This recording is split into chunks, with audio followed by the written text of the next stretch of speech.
Hey, hello and welcome everybody to the Cattle Pride's 8th podcast. Holy. We're so close to double digits. Oh man, I'm your host. it's exciting. Yeah, it is. I'm your host and MC, Ethan Berman, and I'm gathered today with Matt Grabowski. Emily Shrode. and a special guest. Hey, I'm Ben Kelder. Wow, said with confidence. Ben is a friend of Emily and I's, and he also DP'd our first short. It'll be coming out. Yes. It'll be out by the time this one airs. Yeah, we promise at this point, actually we don't promise. Anything can happen. Yeah, but if you watch the Evan Makes a Sandwich short, Ben's the one DP for that. He's a college RTF student here at UT with us, and the dude's making rounds. The dude's all over the place. I'm trying my hardest to work myself as close to the bone as I can while still having that little glistening layer of muscle that I need to operate cameras and edit with. And to pass yourself off as human. And to pass myself off as human. Two important things. Where are you from, Ben? I'm from a little state called New Jersey. Oh man, you mean Chris Christie land? From Chris Christie land. Yep, I am from. Yes, I am from a state where I could be eaten by my own governor. That's always one of the first things people learn about me. I'm glad that I've been set up, so that is the first thing people know about me on this podcast, other than the Title of our podcast. Well, I want to make sure if you weren't like throwing out weird vernacular, we're No, I just come out and I'm like, hey, how are you guys doing? It's like, this kind of. Everyone turns around. It's y'all. I like how we had our friend Akira on, who's literally from Nigeria. He's been in America for all of a year and a half now. Yep. And I'm more worried about Ben sounding weird to our ears than Akira. Because Akira's like so smooth. Like you're just like, Well spoken. You love hearing his voice. And you got like, I kicked down the door. I'm like, hey, we got a fucking podcast going on in here. What do you got a kid from New Jersey coming down? And then, yeah. Alright, well, Ben, you have a lot of energy going on here, and we're kind of worn out from doing 17 different podcasts. So how about you lead us off with topics? Well, let's. There's something I've always liked. I always enjoy talking about this. That it's about something in the entertainment industry that is. It's kind of to do with all that synergy in entertainment. Different brands and different franchises that handle canon in different ways. Canon being what is true to the story and what is referenced across all materials. And it pisses me off that some of my favorite franchises have awful canon, right? And there's some that steps are taken toward to fix that, like Star Wars. I was gonna say Star Wars is like one of the major long-running franchises in American history that just erased part of it because it was like, this is bad. It nuked. It's like 40 years of stories. The Christmas special. The holiday special, all of the do you know there are Ewok movies? Yeah, there are Ewok movies. Those movies. Yeah, those are gone. Wilford Brimley was in them. Those are gone. 40 years of comics, books, everything, all gone. Dude, the books are so, the Timothy Zahn novels. Yeah, there are so many good books, but at the same time, there are so many bad books. No, for sure. Hey, so in this, while we're done talking about Star Wars, so the little ferret things that sit around some of the clone troopers' shoulders, those are gone? Those are out of the canon? Yeah. Honestly, kind of good, because those things are fucking stupid. Are they force blockers? Yeah, exactly. Yeah. Wait, are you guys talking about there's lizards? There's those also. That's another thing. There's just animals that just block the force. I've never seen an image of them. I've only ever. There's different things. They're called like something. Yeah, they're called. They were something. They're midichlorian blockers. Midichlorians are the other thing. I wish we could have cut midichlorians. Oh no, but that's George. George was like, we gotta put this in episode 1. It's part of my vision, alright? Yeah, but I know this isn't about just Star Wars specifically, but I guess to tie them together, because I want to talk about Star Trek after this. Oh my god, Star Trek. I know you're a huge Star Trek fan. I have a Star Trek tattoo. He does. Actually, there you go, internet. We're gonna put a picture of it up. We're gonna this out in the thumbnail. I'll send you a high quality of just you can see all my pores around there. There you go. No, but it's the weird thing is I've seen all the Star Trek movies. I've watched every episode of all the series sans Enterprise. I've seen a bit of Enterprise, but I've seen all of the rest of them. And I'm a Star Trek fan. Most of these weren't intentional. It was like my dad's a Star Trek fan, or that's how most kids I've found today. It's because their parents watched it. Exactly, but it's like I genuinely adore Next Generation and Voyager. I actually love those series, whatever. And some of the movies are really inspired. There's some really good things, but it's so weird how they treat their my history. god. Okay, so So Star Wars, after they nuked their canon, they were down to, okay, only the things that were on screen and only the books and comics that are released from this point forward. Yeah. Star Trek has never had like a solid thing about it. It was always, okay, well, whatever's on screen is definitely canon, and then there's kind of canon, and then there's not, but then some people are like, there's an animated Star Trek series in the 70s, there was an animated Star Trek series, and like half of the people are like, oh, that's canon, half the people are like, what are you talking about, that's not canon. Yeah. But there are 2 books for Voyager that were written that are the only books that are considered canon, and then anything else is free game. So, like, there's stories where, like, major planets are blown up, and then that's never referenced again because that was in that story. And then there's stories where it's like, half of the fucking galaxy was blown up, but, hey, in the next book, no one cares because it didn't happen. So, yeah. I felt like the J.J. Abrams, new reboot movies, it did, like, the most Star Trek thing of... Could you repeat his name one more time? J.J. Abrams. J.J. Abrams. Juju Abraham. I fathered the 3 religions. I have a little conspiracy about, Lucas intentionally tanking the first, not the first, but the prequels. Right. Because he knew that they were going to try to relinquish the series from him. I have a whole carry where, Spielberg pulls him to the side and it's like, listen, you're going to have to sell this thing off. You made your money on merchandise. Right. You're out of here. Yeah. You only have so many American graffitis in you, George. Which is... Like, that plays again into with George being like, oh, well, it's my stuff, so this is what's gotta go. This is what needs to be going in. Gene Roddenberry, he died at midway through Next Generation. Yeah. So everything after that, people are just like, I guess we're doing this now. Mm-hmm. So, and there's all these different interpretations on how the new movies interact with that. Some people are like, oh, well, the new movie's timeline was exactly the same until the guy in the 2009 one went back in time and fucked the stuff. Yeah. But now it's like, well, there's a whole separate timeline that is coinciding with ours, and they interact. If you pay attention to there's an MMO, Star Trek Online. Yeah. They have their own storylines and all that, which just screws with so much of the canon. While you're talking about all these, then how timelines start getting created in the canon and all that. Can I tell you how much it pisses me off that I had to explain to my little brother when we walked out of the movie Logan a few weeks back, and he was like, as soon as the movie ends, the credits start rolling, he leans over to me and he goes, garbage. And I go, what? I know. And I go, what do you mean? And he's like, that's not canon. That's not how it happened. And I had to sit down with him and explain to him. Exactly. Yeah. I had to sit down and explain the idea of alternate universes in comic books. He's a huge Marvel guy, but he doesn't understand that concept. He understands it. He's just like, I reject it. Marvel, then you won't like most franchises, my friend. Yeah, Marvel deals with it good. Marvel deals with it pretty well, actually. Yeah. Where they have the cinematic universe, that's its own thing. The movies are go on. No, you got it. Finish. So the movies are kind of their own thing, and then there's a main timeline, which is I think it's Earth 616. Yeah. It's they go by Earths and then a number. Yeah. But yeah, and so that's how they deal with it. You're forgetting the TV shows on Netflix. Oh God, the TV shows are they those are all canon. No, are those MCU though? Those are MCU. Every single one, Jessica Jones, Marvel Iron Fist, Universe. all of those shows are building out Daredevil. They're all built up the Hell's Kitchen universe. Yeah. And all of those people are getting their own movie afterwards. Oh. Or no, they're getting their own special, and they're gonna start popping up in other people's movies. Okay, interesting. So they're building them as personalities. It's just they recognize that there's only so much screen time on the film wise. So they're like, Iron Fist won't play as well on whatever. Yeah, that's the thing that a lot of people were mad about with Civil War, right? Where there's all these heroes, and then some of them are just kind of like, hey, I'm here for the big fight, and then they check out after that. So, Ant-Man. Ant-Man, just like, hey guys, I'm here.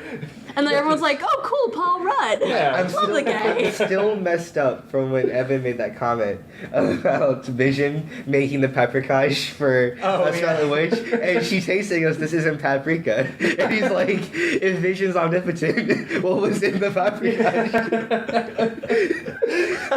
Listen, dude, some people just can't. They just can't cook, you know? What if... Ooh, now I have a theory. What if that's him trying to be more human? He's trying to make a mistake, so he's like, oh, look, human thing. When he picked this topic, I was really struck because I read a lot of comics. I'm really in the whole scene for that, and it's in my head I'm like, one shot to the future, right?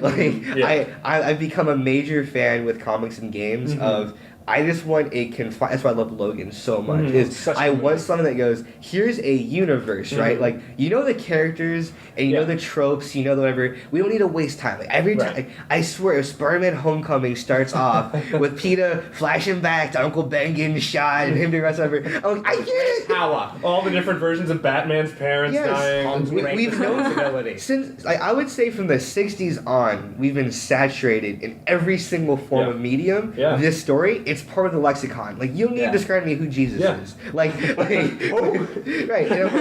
And I feel like good like writers understand that.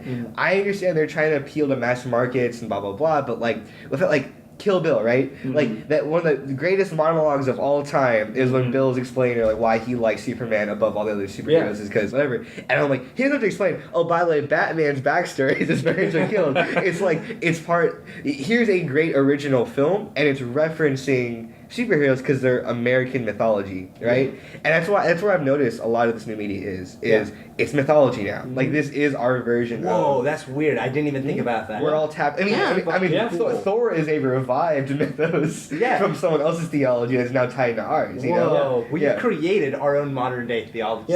Like if you don't know who Darth Vader is in relation to Luke Skywalker, you're missing out on like a critical part of American entertainment culture. So. Whoa, like that's just like you blew my mind. Now I'm like thinking like back then. It's broke Matt. That's all Greek mythology was, man. There's superheroes at the time. Yeah, it's fucking nuts. Yeah, it's like I'll give them this power. Of course, like apologize to anyone that believes in Greek mythology. Hey, listen, Zeus, he's gonna smite you after this podcast. All right. People literally retcon things and be like, "This god's too OP. I don't like this story anymore." You know, broken. No, but you made a great point. Like. And it's what I didn't realize until a little bit after I saw the movie Logan. Sorry, I'm like fucking dick rubbing that movie so hard. It's just so good. It's just a good that example. I realized that it didn't have an origin story. Like it didn't even explain so many of the things. Like whatever I forgot what it was, like Xavier's prom that he caused. Like obviously there's some catastrophe. Never explained it. I don't care. I could not give less of a shit. I love the fact that it was remained ambiguous. Maybe I'm just not familiar with that part of the comics. Whatever. I don't care. It worked that way. It was so good. It was so much show not tell. Like when he flips to the page when Logan's reading the comic book in the bar, and you see Rogue on the thing, and Jean Grey, and he just like sits there and like kind of like longingly looks at the picture and then snaps out of it and closes it. Yeah, it's all fake and everything. I'm like, if you've seen all the other movies, read the comics, you know he had a thing with Jean Grey. But if they don't say a single word, it doesn't even explain who that person is. You just know, oh hey, yeah, Wolverine and Jean Grey have had a thing through the comics, whatever. Right. And that's why I think canon. You're right in saying MCU probably has canon locked down very well, and DC's playing catch up. Everyone's like, oh, they're trying to build. DC has been struggling with that because they've got like DC is just right up there with Marvel with all those like different varying origin stories, but they don't have the Earths and they don't have all that. Exactly. So they're definitely playing catch up. Yeah, DC really is. I mean, so what was the last? I guess now we're at this point. Yeah, we're just talking about franchises essentially. But what was the last good DC movie like that you truly enjoyed? You walked out of that theater and you're like, yes. The Dark Knight Rises. Dark Knight Rises. The Batman trilogy, and then after that, it's just like, Yeah, I didn't even bother with Batman versus Superman. Oh no. I watched it, and it was for me. It was wrestling the movie. Like it was literally like a version of WWE with superheroes. It's like, oh brother, like come on, just fight already. It's like I'm gonna smack you down, sorry. And they finally, brother, why did you say that name? Right, and they start fighting, and then someone else pops in. And it's like it's Wonder Woman. Yeah, and it's like, all right, we'll team up, you'll smack this down. There's a diva, and in this corner. That's all the movie was to me. I'm like, it's again mythology. Like it's just this whole thing. So, but. Snyder to me makes the issue of he takes the mythology seriously in the wrong way. You know, like so my favorite Superman comic line, American Alien by Zack Snyder. I went to Matt, I made Shrode read it. I'm like, it's my favorite comic line because it humanizes Superman, blah blah blah. But what's great about it is it's its own universe and it's its one shot. Max Landis can in the future go do a Justice League one if he wants. So he can go do a Wonder Woman that's just like that, or this can be the only thing that exists in there, and it's like. I've seen Superman done so many times, so many different ways. I don't need to have this recurring arcing. I guess what I'm saying is like canon for me more is treat the characters with respect. Yeah. You can play with them. right? I have fun with Old Man Logan versus this versus that, right? So it's like, I don't need. I enjoy the J.J. Abrams and the new Star Trek movies just because it's like they're playing with it. I'm basically watching. It's a new take. Mm-hmm. It's not messing with characters that you already know. These are new characters. Yeah, it's like Kirk Prime, right? Versus Kirk, like it's like this is a totally different dynamic, but it's still the characters you like, and I think those are actually. I know some purists who are like, these aren't the Star Trek I like, and I'm like, I understand why you're upset, but for me it's different, and that's why I'm actually more mad at Star Wars, is because I think Star Wars is towing the line of they're playing. Hey, this is exactly what you guys remember. They're playing it very safe. That was a lot of people's problem with The Force Awakens, and that's my problem with The Force Awakens. Yeah. It's literally episode 4. Yeah. It's episode 4, but this time, it's a bigger Death Star. And also, Han Solo's here again, guys. Yeah. Check this out. No, they really have that line where Admiral Akbar is like, there has to be a vent hole or something in it, right? Like, that's how we did it last time. Yeah, it's like, there's always a way to blow it up. Yeah, and I'm just like, it was weird because everyone was like, ha ha ha, like, meta reference. I'm like, no, I'm upset because I'm like, no, you're just reusing the same plot arc over and over again. But... so I'm excited for Last Jedi because I'm hoping that it does that. I'm like hoping it will do something different. Like the trailer's already given me a lot of hope. Yeah, I'm not. I haven't watched it. Did you ever watch the trailer? Nope. Are you planning on it, or are you avoiding it? I just want to be surprised. Okay. Then I suggest you avoid the trailer because there's something in that I suggest you avoid that trailer. Star Wars is so bad at spoiling things in trailers. They are so fucking upsetting. Yeah. We can do a whole podcast topic on why is there books in the trailer. We've never once seen paper in the entire Star Wars universe. Everything's holodecks, and Luke's like, you need to train, and there's a bunch of really dusty books in the bookshelf, and you look at Ray, and I'm before they were like hollow pads and stuff. But you never see it. That's the point. That you never see books. That is true. Even even when you go to the Old Republic, whatever, they're still using holograph. Yeah. It's intentionally a long time ago, Galaxy Far Away. Yeah. And it's like, there's paper now? Yeah. Cool. So I'm really interested, like, are these like the OG Jedi manuscripts? But anyway, great topic, Ben. I'm going to start up next. I want to talk about what's up with everyone's issue with anime. Like, societally, I feel like people have an issue with anime. And last week we talked about the whole neckbeard thing. About, like, what was it? What was the chicken versus egg thing? Was it people were scummy and they grew neckbeards? Or was it the neckbeards were, like... And I think anime is enjoyable. I'm not like fantastic. Like, I'm not like it's not unenjoyable. Yeah, I'm not like whatever. But it's weird because I feel like there's so much artistry. Like some of my favorite games, like Persona and Catherine, like Atlas games, I enjoy more because they have anime inside of them. And so this is hand-drawn stuff. And no one's like, oh, you watch Disney movies as a kid? Weeb. But if you watch anything that isn't like a vanilla anime, like Pokemon or something like that, people give you trash. It's like, oh, I unironically watched Kill la Kill. It's like, what? Like, even if you go even more esoteric than that, right? So Cowboy Bebop and all that other stuff. Yeah, exactly, like, yeah. And I feel like Death Note, I feel like Death Note's on the edge of like, wow, really? Yeah. Or like Ouran High School Host Club. That's the only anime I know, so whenever that conversation comes up, I'm like, oh yeah. No, like Ouran High School Host Club. It's fair. I'm in the culture. Here I am. And I realized when I talk to my buddies like in public, like I would do computer science in high school and stuff, and I'd be like, yeah, I'm starting an episode of Psychopaths, I'm really enjoying this, blah, blah, blah. And people would look at it like, oh, really? And I'm like, I didn't know you liked anime, Berman. And I realized, like, wow, there is a stigma around this societally. It's so bizarre because, like, Star Wars had a stigma behind it in the past, right? Yeah. Star Trek, whatever. Star Trek definitely did. Yeah, but now it's still pretty uncool to watch. It's uncool, but it's less like throw it in the locker or whatever. Yeah. And Star Wars is mainstream as all get. Everyone loves them. Star Wars. Everyone has an opinion on the prequel sucking, right? Like everyone has some kind of opinion on it. So it's so weird. Of like, is anime ever gonna seep into natural culture, or has it and its spot is as a lower class art form? I mean, there's different kinds of fans of everything, and there's fans who, like, I think the fans are what bring up the stigma, and that's like some people are really into like the whole, oh, well, you know, I only really watch the subbed versions because that's the purest way, and then they're like, if you watch dubs, they're like the kind of people who get aggressive with you, like that's not the true form, But I think it's mostly. I think it's mostly in the fans. I don't think it's so much it's the art, unless it's like this, like the pervy kind where people are like a lot of people are uncool with that on like a base level. But I think most of the time it's the fans doing it.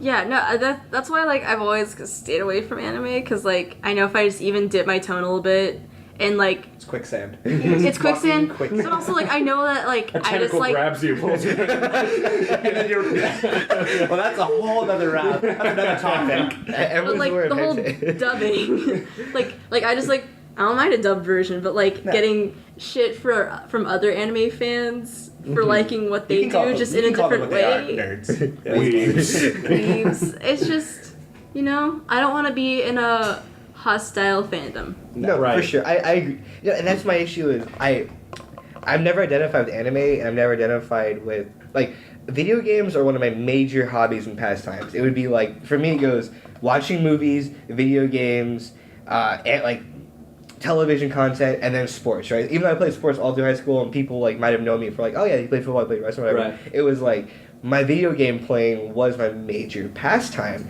And what's weird is I never got along with the other kids in my school who played video games. Like everyone, like when a Pokemon club started at my school and like everyone started bringing their DS started playing, I didn't join that. And when people would do whatever, like I owned like every single Yu-Gi-Oh trading card and Pokemon trading card and Digimon trading card. I watched all the whatever. Me too. I would never engage in those things. Like I've never once had an inkling of I want to go to E3 because it's like I know I'm surrounded by this toxic culture. Yeah. And I realized that it's like the things I like the most, I don't like the society, like the culture Right. of. They almost bring themselves down because of the media. I'm like, video games take so much artistry and time and money and energy, and they're so cool, and they get better every single year. And like, it's still almost like it's still a pastime. It's an ephemeral thing that you throw away, you know. And I agree with that. But the thing there's one major difference between those two different mediums, which is video games can all be wildly stylistically different, and to a degree so can anime, but anime is all built from one basic style. Right. And that is and that I feel is like once you form an opinion on an anime and then you watch another, you kind of have that feeling about that one anime because it's a similar style. Some play with it and are like One Punch Man. Yeah. That's I just started watching that recently, and it's so stylistically different. But at the same time, it's got all the influences that most anime has, which doesn't help when you form a wide sweeping opinion, and then some other people are like, well, just try this one. But on the surface, to someone who doesn't watch a lot of anime, it looks the same. Exactly. See, and I'm glad you got into the style aspect of it, because that's the one thing that I would get if people hated it is because of style. Because naturally, like older anime is lazy. It's really just like the same style, and then you just move the mouth, and you're like, oh wow, look at this whole thing. It's like those last 20 whatever frames are the exact same. It's just they're moving their mouth. They had to build up that whole industry like that. Now is the best time for anime, but it's only more enriching for people like us who have stuck with it and gone through those lazy periods. And now you have all these really beautiful facial gestures and stuff like that. Even the features that you see in movies. I saw Your Name with a buddy of mine a few weeks ago. Beautiful movie. The Boy and the Beast was way better though, in my opinion. It was so gorgeous. The animation was absolutely beautiful. Right. But you brought up One Punch Man, and my brother the other day, he was like, "Hey, I have a buddy who wants to start watching anime. I'm gonna get him into watching One Punch Man first." And I was like, I don't know why you would ever do that as the first one. Right. It's literally designed to be a parody of it. You will not get any concept. It's fully meta. You need to have some experience with anime. Yeah, before you it's watch One Punch the Man. only reason that's great is because we're such weebs, and we understand all the jokes about it. I will say, interestingly, my dad doesn't really watch anime. He watched Robotech, right? He watched Robotech. He's seen Digimon and Dragon Ball, whatever. But he's not an anime fan. But he has seen all the Miyazaki films. He's a big fan of Spirited Away, all those other Man of Totoro and stuff like that. So he just goes to Netflix when he's bored at work, whatever. And he saw One Punch Man and was like, "Oh, I saw Ethan was whatever." Right. And he texted me, he's like, "Yo, I just binged all One Punch Man. It's hilarious." Yeah. He's like, it makes fun of everything so well. So I'm like, it is interesting. You have to know the style, but it is meta enough that just the first episode alone does things where it'll just use the same 3 cycle of animation routines while he's just doing different narration. You're like, this is just so meta. But yeah, that is interesting that you said the different styles of it is. I would say an inch deep, but a mile wide, where it is a medium of there's so much variance, but at the same time it's all the same thing. Yeah. But that would looking at Matt right now, one of the first things I always clicks in my head whenever I think about you is he's the first person I know that's a Rooster Teeth fan that got into it through Ruby. Yeah. Really? It's so weird to me. Actually, that's true. It's so weird to me that like he got a Ruby. Yeah, and most people I know have either got through it with RBB. Red vs. Blue or Achievement Hunter. I've Exactly. seen Red versus Blue before in the past, and I was like, because I skipped the whole Halo generation because my Right. older brother took over the Xbox and Right. he got to dominate, and I just got to sit in the corner and try and jerk off to my Nintendo. And so he was doing that whole thing, and he showed me RVB before, and I was like, I mean, it's kind of cool. It wasn't until like I found my friend showed me Ruby, and I was like, anime, I connect with this. This is brilliant. And then I was like, wow, there actually is some really good writers here. Like, let me go back and I rewatched all of RVB. It's some great stuff. Yeah, which is interesting with Ruby, especially because that plays on anime in multiple ways. In that, first and foremost, it's Western. Yeah, it's Western. Western. It's basically a voyeur anime. Yeah, It's people on the outside looking in. And 3D animation. 3D That animation. that is like a huge Western style trying to comment on Eastern style. Yes. It's like trying to be Eastern, but it's still like holding those like kind of our kind of concepts, and at the same time, it's like very meta in itself. Yeah, they have a whole series called Chibi. Like, it's just like- where it's just a cute Yeah. The last, I'm pretty sure it was like the last episode of the first season of Chibi. Not that I watched it or anything. It's like one of the characters that died in the actual show comes out and they're like, oh, wait, how is this possible? And then one of the other characters is like, it's fine. This is a different canon. We're good. Yes, It's just like. That's like the only reason that I can't watch Ruby Chibi is because I watched the first There's a 3 million seasons of reasons. Rubies and the last episode of Volume 1, or is it Season 3 or whatever you want to call like Sure, the, sure. Of the season actual 3 series? the actual series Yeah. was super dark. Yeah. and so then, good. It was and the best. and then And they then they're like, okay, Fucked it. and then they're like, okay, now hold on, here's something nice, and I couldn't Yeah. do that. I couldn't do that because have you ever heard of Kappa Mikey? Yeah. As a I think it's Canadian. It is a American animation cartoon TV show. So many words. And it is an American who moves to Japan to be an actor. Yeah. And they comment on anime by everyone in Japan is animated in the anime style, and Mikey is just this flat 2D boring like solid back or solid outline guy, and that was my and that is that is a commentary on anime that I feel like that one was aimed at kids, and that gives kids who are watching that who don't watch anime an idea that like Japan and animation and anime are stupid. Look at all this how stupid they are in Kappa Mikey. Why would I ever watch it actually? So it's just like there's that's another example of like the West playing on the Eastern animation styles that. Ruby did it well, and Ruby gets people interested in anime, while Kappa Mikey is kind of like a hey, let's play it for laughs and that kind of is detrimental to some people's. It's view like on parody anime. versus pastiche, and very much so. Yeah, For sure.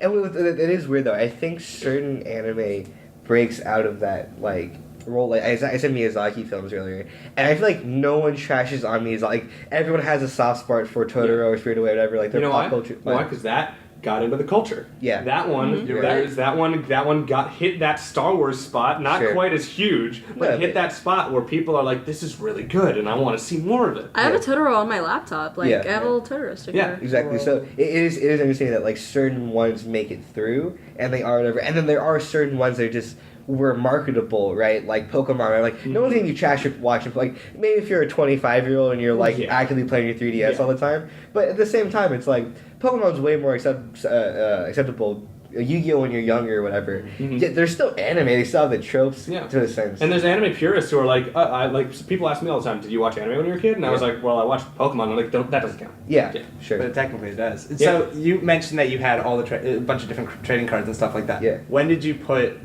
all those trading card games away? Like, when did you stop? Oh man, it was the middle school. It's the same time I stopped playing Kingdom Hearts, which I know is a big knock towards you, but it was a thing of like when I realized I'm not gonna put money into for me, it wasn't even like I'm too old for this. It was just where am I gonna start putting my money at? Nothing. And it was like once I had the agency to start going, my parents going, which one do you want out of these things? And I want Xbox games and I want Steam games, right? Over I want these things. Right. I stopped getting just the default Yu-Gi-Oh starter kits and the Digimon stuff, and I stopped getting like Kingdom Hearts manga and you're right, like I stopped getting Bleach manga. So it was more me just not really growing out of it, me just focusing my taste onto these different things. I got you. Like, so it wasn't an insult towards you. No. I know you still gush over Kingdom Hearts. I absolutely do. Like, I started Kingdom Hearts like late. I started it mainly a Kingdom Hearts PS2 series when the theory was coming out. I just always wanted to play it because my friend was playing and stuff like that. For sure. But I was just curious. I'm just, it's just like, I think what you said is marketable. It's because like Pokemon, Yu-Gi-Oh, and all that stuff, they have the longevity of like just adding more and more boosters. Speed round. Favorite anime? Ben. Oh Jesus! I don't watch much. I mean, off the top of my head, just because of how ridiculous it is, Gurren Lagann. Sure, yeah. Where they literally by the end of the series, they're shooting galaxies at each other. Yeah. I just love the escalation. It's a war of escalation for sure. Fucking shit. Matt. I'm gonna say there's like so many Avatar: The Last Airbender because it has some of the best characters. I totally forgot about that. That's another one that everyone's like, yeah, it's let's Western, go. Yeah. but it counts. Fuck you if you disagree. I'm gonna say Psychopaths just because if you like Blade Runner, if you like that kind of like sci-fi dystopian futures, I think it's digestible. And you can watch it sub, you can watch it dub, whatever. I don't care that. And then Emily. You've put me in a corner with this question, so I have to just throw out my go-to answer, or on High School Host Club. Right. Really I've explained myself. You have, and I reject your explanation. Alright, so our special guest Ben has to go, but thanks for joining us. Thanks for having me. We're gonna keep going, but just Ben, are you working on anything you want to plug, or are you good? Hire me if you are a film professional. If not, connect with me on LinkedIn so I can get a bigger number. I'm the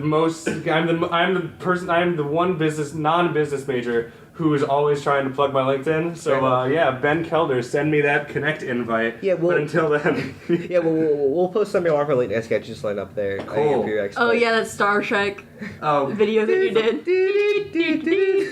No, oh god, we're not talking about my meme content. That's my editing practice. Right. No, Thank you, no, my one weakness. You're the best. Now that he's gone, we would also like to plug his Tinder and his Bumble if you are in the area and female. Ben Kelder in the Austin area. That's really single. If you're in New Jersey. Famously single. I mean. Well. You guys are like single together. Like that's what it is. That's a good way to put it. Single together. Yeah. Alright. Cool. So, oh shit, I wish he was here because he actually had one. So, I don't know, I thought it was a really good, this is a really good podcast topic. It's things that people have said wrong or you've been saying wrong for a really long time and have either just come to the realization, oh shit, I've been saying that wrong, and you start fixing it, or someone has called you out on it. Right. Mine, oh god, I know what it was. Okay, so when I was younger, I was mainly raised in a Catholic household. Nice. And one of the prayers was, bless us, our Lord, for these are our gifts. I thought it was thieves are our gifts, which has a totally different meaning. And I used to think, oh, that's really cool, like Robin Hood or something, like badass. People like thieves are coming in and like helping us out and stuff. Not what it is at all. Just a stupid kid who didn't understand the Bible. I can totally relate in that, going to Catholic mass as a kid with my mom, I would hear them say so many things that I can just verbally repeat back. Because as I grow up, I'm always like, how do you not know this about your own religion, right? I'll drop things like theology-wise towards like friends of mine, and they're like, I didn't know that. And I'm like, you go to church every Sunday. I know that, but I realized I'm like, no, there were words of like the word Hasana. If you wrote that down, I wouldn't know how it's spelled. Yeah. But you sing it every single song, like Hasana in the highest. But I'm like, what does that even mean? What does that look like? It's Hosanna. Yeah, it was in a song I sang once. A-N-A-N-A-S. Alright, but yeah, no, for sure. There are a lot of like prayers. Like, it's like when you go to Catholic school too, like you have to like, or just even communion class, you have to like learn to regurgitate so many prayers, and I would get all of those wrong phonetically, but I don't care. Yeah, that's just some of my things. You said that there are things that you've heard people missay. Oh man, really drives you nuts. There's so many. Like I actually pull up a list right now to see if there's just certain things that. Okay, so first off, strawberry versus library. Oh, that one gets me. Library, and I'm like, what? And I'm like, yeah, the library. I'm like, you're a college student. You're gonna get a degree from here in a few years. Can you say that building right, please? Like, Christ! Like, how many? You go there like 3 or 4 times a week. It blows my mind. The word height. I have so many friends from the Midwest who say height. Height? Height. I've never heard that. I know a lot of some people say height, and then here's one that I this isn't from here. This grinds my gears.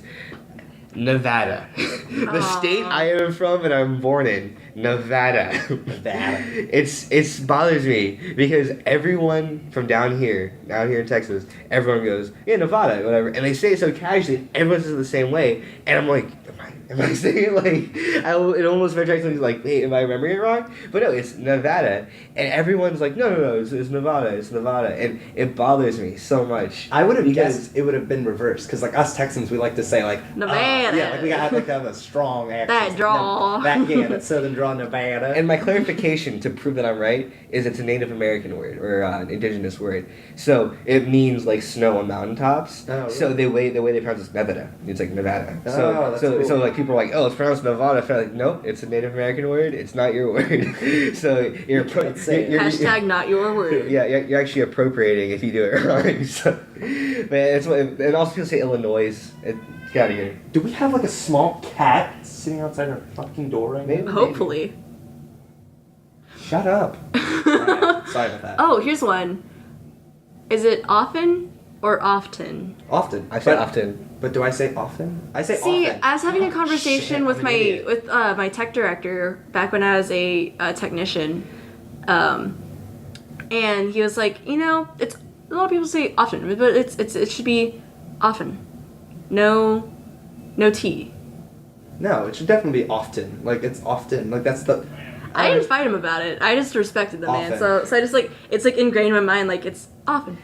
Remind me, if we ever have our friend Carl on the podcast, God, you're talking about people say things. He has a story about a realtor, of like him writing on a car with a realtor who like mispronounced words in a really weird way. And remind me to bring that up. Okay, Still sidebar. Absolutely. I'm trying to think of any others. I mean, there's some that are like there's difference. It's like what's the difference? The line between you're saying that wrong and that's just the dialect from like the part of the country you come from. Like, is both like where there's the? I say both. Yeah. Really? Mm-hmm. See, I say both. Like for sure. Both. I say both. Yeah. My sweet mate from New Mexico, she'll pronounce cauliflower, cauliflower. Yeah, I say cauliflower. Oh shit. Okay. That stuff that goes on French toast. Syrup. No, nothing. No, the everyone says syrup. Powdered sugar. No, Bananas. No, am I thinking of cinnamon or cinnamon versus what's the other way of is it cinnamon that people say the other way or am I thinking of another type of sugary thing? Cinnamon. No, it's caramel. That's what it is. Oh, caramel. You say caramel. I say caramel. It depends on the day. I say caramel. I think it does because I really think I switch and I don't even realize. Because I say caramel macchiato, but I say like caramel apples. Caramel. Yeah, because I say caramel macchiato, caramel apples. Oh shit! It's totally different upon the food. Yeah. Whoa. Also, like, I guess we both like grew up in England for a bit, like, and we weren't ordering caramel macchiatos there, but like we come back to the States and it's a caramel macchiato, but then I spell caramel apple. Yeah, I spell things wrong too because I grew up in England. Like flavor. Oh, so like color. Like gray. It should be. Yeah, Which grade else? When you spell it out, how do you spell it? EY. AY? EY. I do AY. It depends on the context for me. If I'm talking about like a gray shirt, it's AY. But if I'm talking about the color gray, it's EY. Really? It's always EY for me. It's always I've always preferred AY, and it's weird. Like I have this mental image from when I'm a kid, looking at the back of like a crayon box and seeing AY, and from there I'm just like, that's gospel. I don't know why. Crayola has dominated my mind. The color. I know Ethan also spells it OU. Yeah. OUR. Yeah. Armor, color, flavor. You do armor instead of armor, like OR. Really bizarre. Well, see, I put armor like OR because like if I put the U in, then I start thinking of like an armoire, like the furniture, and there's a lot of things about like what languages you speak as well. Like how it depends on like how you're gonna pronounce something. Like if I see a word and I think it's French, I'm gonna pronounce it French. Like I'd never read the word Pete. Like I've just heard it in my mind. Like oh, it's my friend Pete. But then I was reading the good old like A to Z Mysteries series, classic literature, and I was reading it out loud for my mom, and I was like, "Oh, Pate." Oh, that's funny. Oh, interesting. Yeah, and she's like, "It's Pete," and I was like, "Je suis désolée." Je suis française. When you said it also depends like what languages you speak. You said it with an inflection where I thought you were asking me. I was about to say like I hardly speak English, so I don't have a second language. I don't think English good no way, so why the only thing that matter? I don't know about y'all. How many languages? Okay, Ethan, you have English. I want to say like, or you've done a very good impression so far. I just feel phonetically. I just look at things and I'm like, hello friend, I talk to you good. English. I know Spanish. How about you? Spanish? It's funny because she's Emily's Hispanic, but I feel like at this point I know more Spanish than she does. Well, all I know is like I can mainly just like talk about food because like when I'm with my abuela, that's the length of conversation. For those that do not know. My abuela, my tia, It's all about food. I took like 3 years of Spanish and most of it from actual Spaniards, like when I was living in England. Sure. So like I come back to America and Mexicans hate my Spanish because they're like, your accent is so ugly when you speak, and I'm like, yeah, because it's like the natural way to speak. Like it's burn. It's the original Spanish. Yeah, it's original Spanish. Like if I have a Catalan accent or whatever, but yeah, I know a lot of Spanish. It sticks with me. Like sounds horrible. My running joke is I know 2 languages, English and foreign. So I know Hebrew really well at this point. That's what I've been studying here at college. I'm Jewish and everything. So it's like I have a very good understanding of Hebrew. But the issue is when I come across a word, I tackle everything Spanish first, then Hebrew. Really? So I look at French, and the issue is French, when like I feel like as a language was developing, like fetishized Hebrew because there's so many things that are just copycats of Hebrew. Mm-hmm. Like potato in French is like pomme de terre, right? Yeah, apple of the earth. Apple of the earth, and that's what it is in Hebrew. It's apple of the earth. It's petuach adama. So it's like it's literally just apple of the earth, and it's like that's too much of a coincidence for French not to be copying Hebrew because Hebrew's older. Was that the first vegetable they came across? They were just like, oh my god, a fruit from the ground? It's the apple of the earth. And they looked up and was like, what the fuck is that orange thing? There's so many of them. No, yeah, it's weird. No, right? So it's hair of the dirt and shit like that. Jesus. Yeah.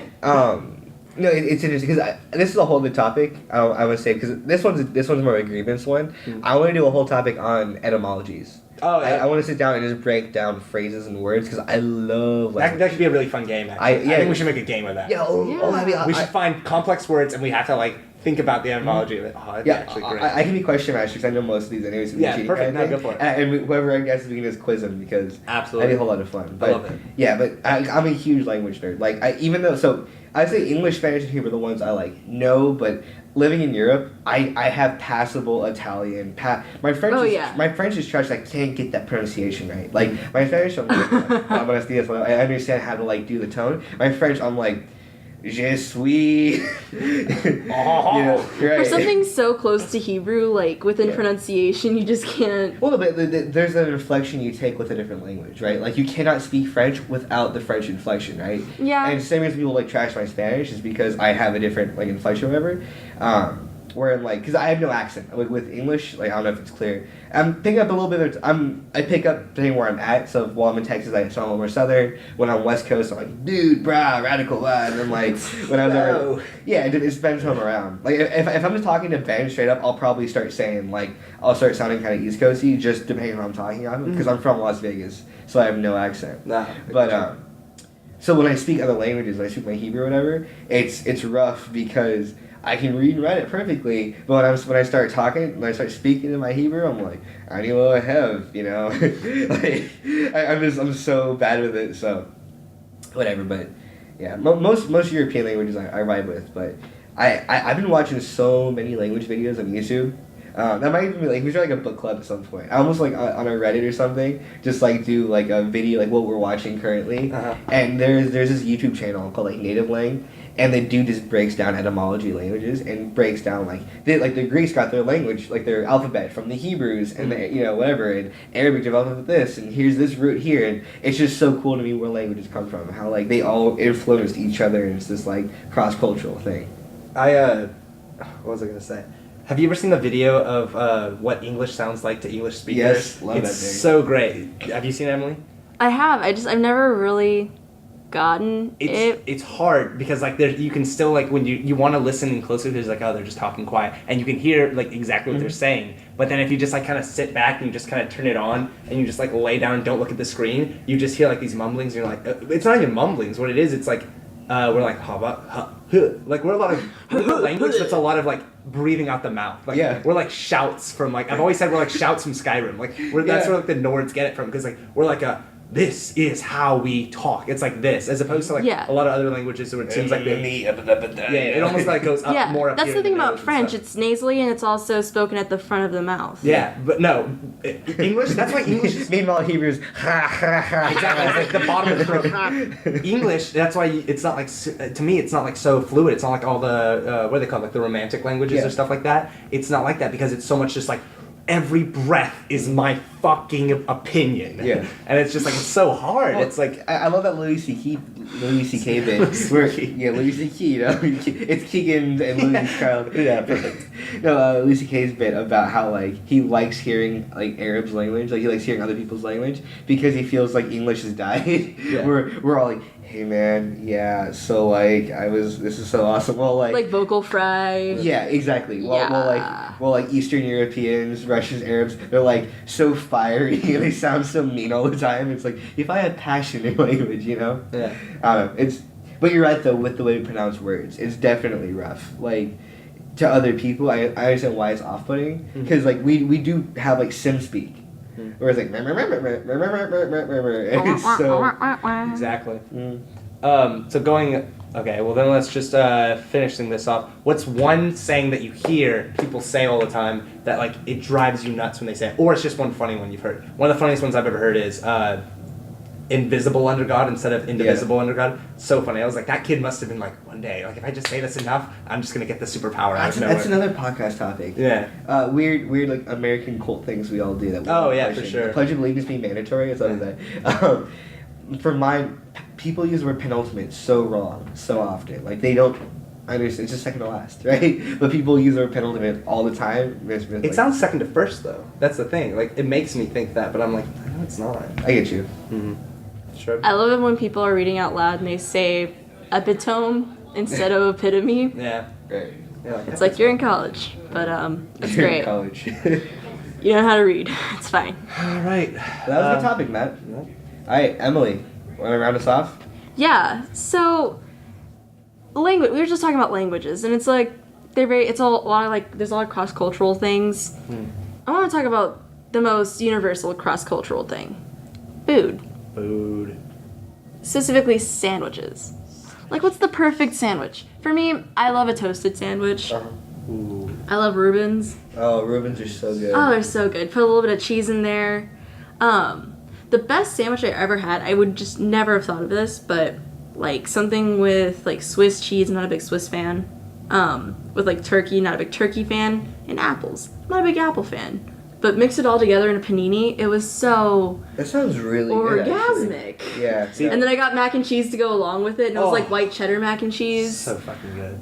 Oh, so good. It's the weirdest thing to me, like how food complements and works so well. First, let me ask you guys this: are burger sandwiches? Yes. Yeah. Okay. They're between bread. Well, then one of the best burgers I've ever had in my life was when I was up in Nebraska visiting my brother in college.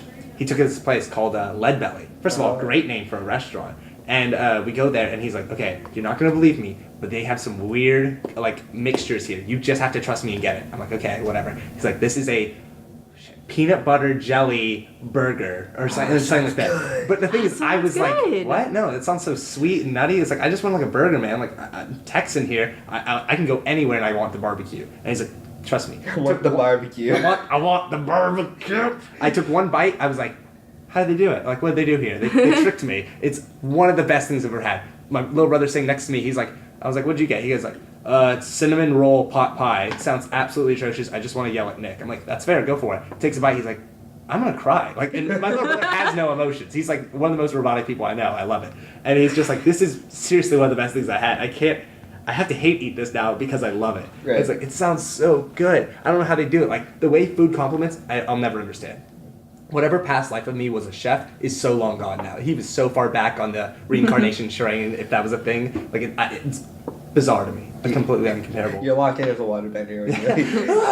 Taking it back to like the basics, grilled cheese and tomato soup. Oh, so good. So good. Such an underrated lunch. I was gonna say, I have soft spots for like the further along my sandwich culinary technique got, right? It's like there's that point where you make your first ham sandwich for yourself and you're like, man, this is good, right? Like I can eat infinite sandwiches.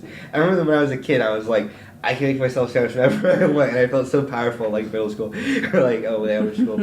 But like you learn like fry the ham first before you put it on there. You start making yourself breakfast sandwiches. My answer to your question, by the way, breakfast sandwiches, where it's at. Really? When you get yourself a bagel, cut that sucker in half, go yourself some ham or some like low carb turkey, whatever. Oh, nice. You start getting some nice American sharp cheddar. You throw that on there. You mix that with like, well, the turkey's getting the honey ham and the honey turkey, so it captures the sweetness when you grill it, whatever.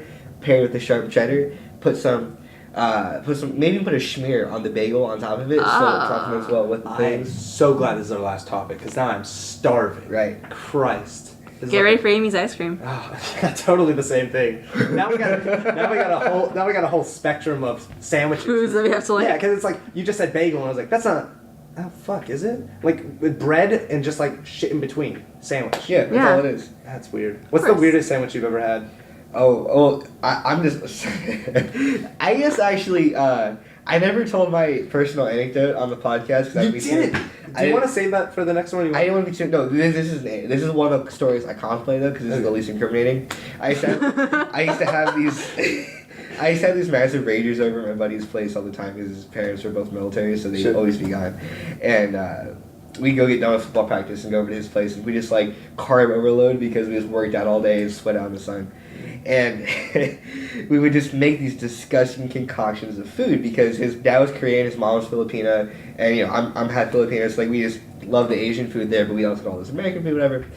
And my really good friend Robert, we would just start daring each other disgusting things, and to set like the scene. Oh, did you do mouth bombs? I used to do those at restaurants with like family friends. What's a mouth bomb? You just, you get like the olive oil with like the bread, but you like put like as much pepper and as much like salt as you can in the olive oil, and you put like sugar in it, and like you just put it on the bread. I wish it was that innocent, but like it was. So I'll also set the scene like behind us. Yeah, there's a bunch of dumb high school dudes. So like we're like spraying axe on ourselves and lighting it on fire, like spraying on katanas and having like flaming katana fights because my buddy had katanas there, like.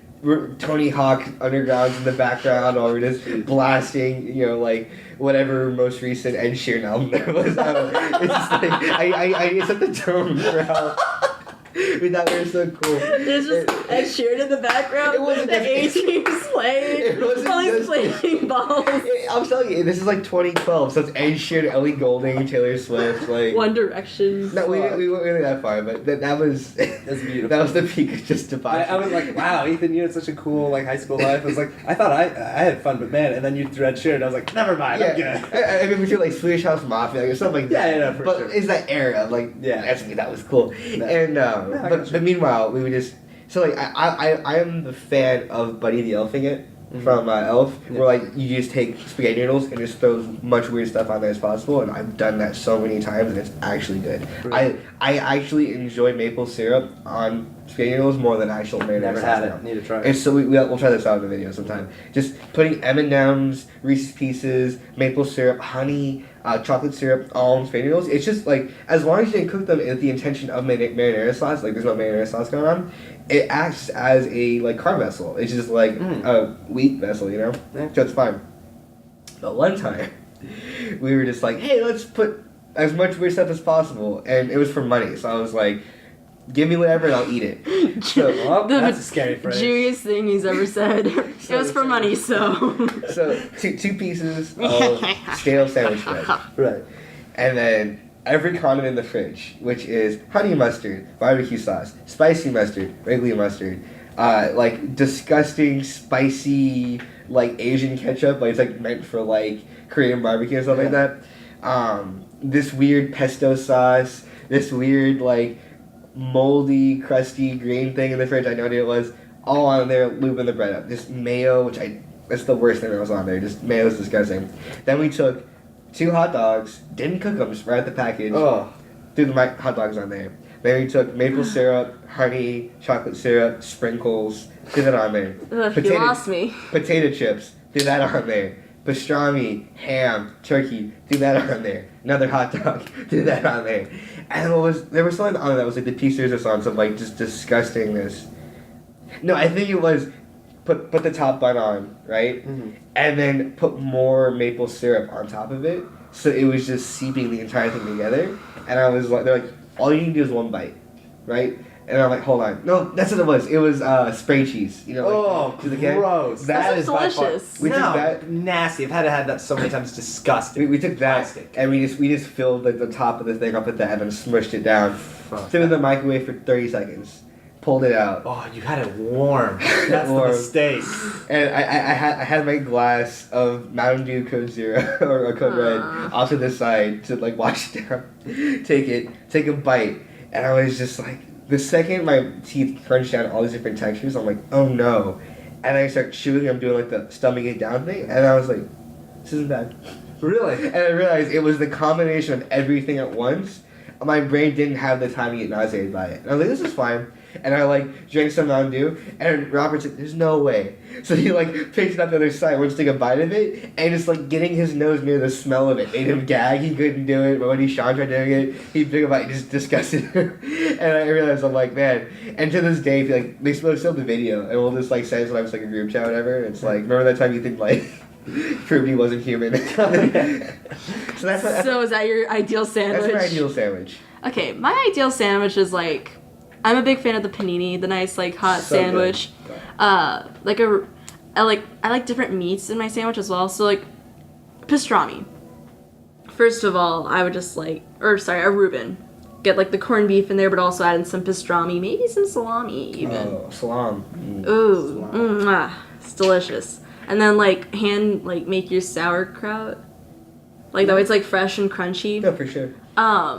Of course, like, get some cheese in there. I was thinking, like, provolone, because I'm not a big Swiss person, as I've mentioned. And then, you know, when you're paniniing it, you get... This is where my French comes in. You get the French dip sauce in there. French dip is so good. So good! Oh, so good. You know, I've come a long way from, you know, living in England, we get, like, those baguettes for... God, I'm hungry now. Yeah, we get baguettes, like... And so I get my mom to like... What makes French dip and the baguette so good is you soak it, it juices up the bread or whatever, but the crumbs get lost inside the sauce. So when you're done with your sandwich, you just pound the French onion sauce and you get bits of the meat and everything there. It's so good. Damn. So that's a good sounding sandwich. That's a really good sounding sandwich, Emily. Yeah. I've come a long way from like the baguette with the butter and the ham. Well, like you can... Because, like, that's kind of like what you get, like, on the street corner of, like, where I was born in France. I was going to say, the people who do hot dogs are the best. I'll never have a better hot than this. The French. French hot dogs and baguettes are, I don't know if it's like their go-to thing, but I've had... Isn't that a kolache? Sure. But it was just like getting it out of the Eiffel Tower. Sure. It's literally just a baguette with a massive hot dog inside of it, just... mustard just soaked in that thing, whatever. And it was just, that was it. And you're just like, this is power protein. Walking around the city just in a giant sleeve. And I'm like, this is good. Yeah, this sounds good. Mm-hmm. See, I don't have like a complex thing. Like, I like trying all different kinds of sandwiches, especially if we're throwing burgers in there, bagels included. Like, all that's great. But I guess it's just like kind of my own weird thing. When I was a kid, I was a weirdo. I mean, I'm still weird now, but I was like super weird then. Like, my thing was... I wonder if I can get away with eating as many buttered sandwiches as I can. And buttered sandwich is just, it's essentially toast that's been buttered, but it's not toasted. So it's just bread, you put butter on it, you fold it, and then you eat it. That's the whitest thing I've ever heard. It's not literally weird, color, it's just white. It's in color and in both, like, culture. Like, it's so weird. Like, my family was constantly like, Matt, you can't do that. Like, that's some weird, like, stuff, like, we don't feed you correctly, like, we shun you kind of nonsense. Delicious though. Like if butter wasn't so horrible for me, like in like those doses, I'd do it all the time. I swear. That's good. So good though. I love it. But there's so many other great sandwiches. Are there any sandwiches you guys don't eat, like you don't mess with? Purposely avoid? No. I don't think so. This is what my dad was as a latchkey child with like divorced parents. He like would spend like his summers like by himself a lot, just playing Pac-Man. And for like lunch, he would do this thing where he'd grill or like toast the bread, make a peanut butter jelly sandwich on the toasted bread, which is actually phenomenal. But here's where it gets weird. You dip it in barbecue sauce. That's bizarre. It's bizarre. I mess with that. Like, as I'm older now, like, I'm like, that actually could be really good. Like, my dad was onto something here. Like, he's a sandwich connoisseur. Like, I don't know why he let go of that. I'm willing to try almost any sandwich once. That's why, like, I'm pretty open to it. But I just don't like tuna salad. I love tuna. I don't like tuna in Yeah, I like general. tuna. So I guess that's kind of like a barrier. But I'll try it. If they say saying like, oh, it's like this and this and this, but it has tuna salad, I'm like, all right, I'll take a nip. Nip. A nip. You'll take a nipple. Sandwiches are the Well, perfect nip. food. Yeah, I mean sandwiches because they're so diverse. You know, Yeah. it's like that spectrum. But yes, absolutely, sandwiches hand down, absolutely amazing. Have you guys ever tried like the classic like Elvis Presley? Oh, It's really good. It's like Peanut butter, banana. yeah, like peanut butter, fried. banana fried. Oh, so good. they do that? Which? Yeah, they do. Yeah, It's so good. yeah, they do. You know, so like, again, a sandwich, simple as PB&J, so good. Like, sometimes I'm just like, I have these like borderline diabetic sugar crashes Yeah. because I'm just studying all night, filming all night, editing, and I'm like, I just have to go out, run over to the toaster, just like throw bread in there, just get my goober, and just take half the jar of goober, just throw it on the bread, and just slap it together, just pound that thing. You know, I'll inhale it in one bite, Yeah. and then just chug a entire glass of milk, and I'm like, okay, I'm good. I'm good for a week. Yeah. Versus like a carefully crafted Reuben from like Fricano's, you know, it's just like there's the spectrum here, right? Like I go to Potbelly and it's like I cannot get a thing of a sandwich there without getting a soup. Like there's something about like broccoli cheddar soup that goes so well for a sandwich, right? Yeah. It's just or like a good tomato soup with the grilled cheese. Oh, like, I my favorite is getting a really good panini press going, and getting the two really good slices of like that like home style bread that like delis will have, whatever, like that like homespun bread. Getting that and just getting like the 3 kinds of different cheese, getting like your provolone, getting your like white cheddar, and then getting your sharp cheddar, and getting them all layered on there perfectly, and then just pressing the crap out of that, and then getting your ham, putting that in there after the press, and pressing that down, and then just getting your homemade tomato soup and just dipping that. My stomach is like nearly ready to kill itself. Like it's if I don't. Well, good thing, 'cause classic we are- rookie move on This the is podcast. your second time doing this. Well, yeah, these alarms are so important apparently. What's the alarm Well, It's actually to drop something off from one of my last classes Alright. before I actually head back to Houston because this is the last content we are actually creating, not editing. We got a lot to edit. Yeah, boy. Fuck. A lot to that we're actually creating for this semester. Whether I think we got some plans like to make sure that other content keeps coming out and stuff like for that. sure. But just the stuff that we're actually all here for, which means holy shit, the next time we're actually all together, we're doing the web series Campus Heroes, which we haven't talked about in a while. Yeah, because plug that's that. still a thing. Plug that. Oh god. All right, so honestly, how this whole shindiggery started between all of us was we want to create a short web series called Campus Heroes, based off of some goofy little characters that we have in the works. That will be start filming coming the fall. We're hard pre-production right now. We're writing all the scripts. We're getting everything set up, producing like mad. It's 1,000 headaches, but so much anxiety of joy at the same time. So keep an eye out for that. You know, classic other plugs. You know, look out for our Patreon. Please, that's always beneficial. Subscribe if you feel like it. Please do, anyways. Twitter, we have our Twitter handle, which is Cattle Prod Team. Yep. You know, get on there, send us some tweets. We always like to see your actives. And for this week's comments, what do we want to do, Ethan? Oh man, let's do. I want the comment to be how do you think we're doing so far? If you've been following along with us, That's a great idea. if you're since this is the last content we're putting out podcast wise, we might be doing some individual stuff. Mm-hmm. I would say how do you think we're doing so far, and also over the summer, if we do our own individual content, what do you guys want to see from us? Like, do you guys want to start seeing some video game content? Do you want to see some movie reviews? Do you want to start seeing anything? Because we're pretty much down to experiment with some content. So let us know what you think. Also, who's your favorite guest so far? Oh yeah, that's Yeah, another one. Because because pit them we've against had- each other. 3 different Yeah, guests. for sure. Oh. And also, I realized these last 2 topics are our first time doing a 3-person setup. Yeah. I think there wasn't dead air, so Mm-mm, No.